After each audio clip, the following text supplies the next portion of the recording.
Hi, I'm Brooke Wallace, filling in for Max Brantley with your Arkansas Times News headline updates for Monday, July the 22nd. Tofurky, the Turtle Island food subsidiary that makes vegan alternatives to meat, has filed a federal lawsuit in Little Rock's U.S. District Court for the Eastern District of Arkansas, challenging Arkansas's new so-called truth in labeling law. Under the new law, plant-based meat alternatives like Tofurky, billed as meat, will be considered mislabeled in Arkansas and subject to a fine of up to $1,000. Ditto for the rice alternatives like cauliflower rice that contain no actual rice. Arkansas is the sixth state to pass such a law defining meat as something derived from an animal carcass, and the first to pass a rice label law. The dairy industry, which has seen its sales deeply undercut with the popularity of plant-based alternatives, has pushed similar legislation to define milk as a product that contains animal secretions.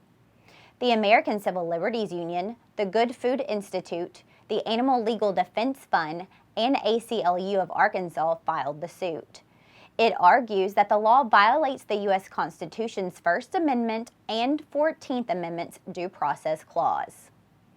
Well, Little Rock Mayor Frank Scott today announced a task force to study planning and development for the future of the Little Rock Zoo.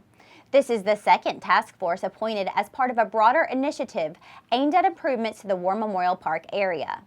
The city board voted to shut down Hindman and War Memorial golf courses last month, prompting the appointment of a task force to determine how to use that acreage.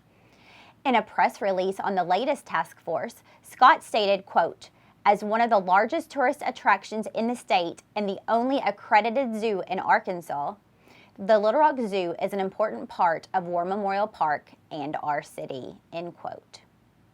Well, Senator Jason Rapert, freelance minister and fundraiser, announced yesterday that he is initiating a GoFundMe campaign for his National Association of Christian Lawmakers with a goal of $500,000.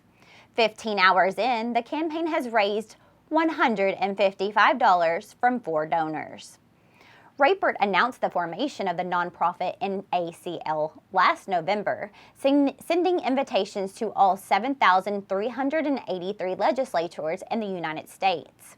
Rapert's 1,700-word email informed the invitees that he envisioned the group to be modeled on ALEC, the handsomely funded right-wing legislative advocacy group, but, quote, "We will be organizing to address legislative issues from a Judeo-Christian worldview," end quote.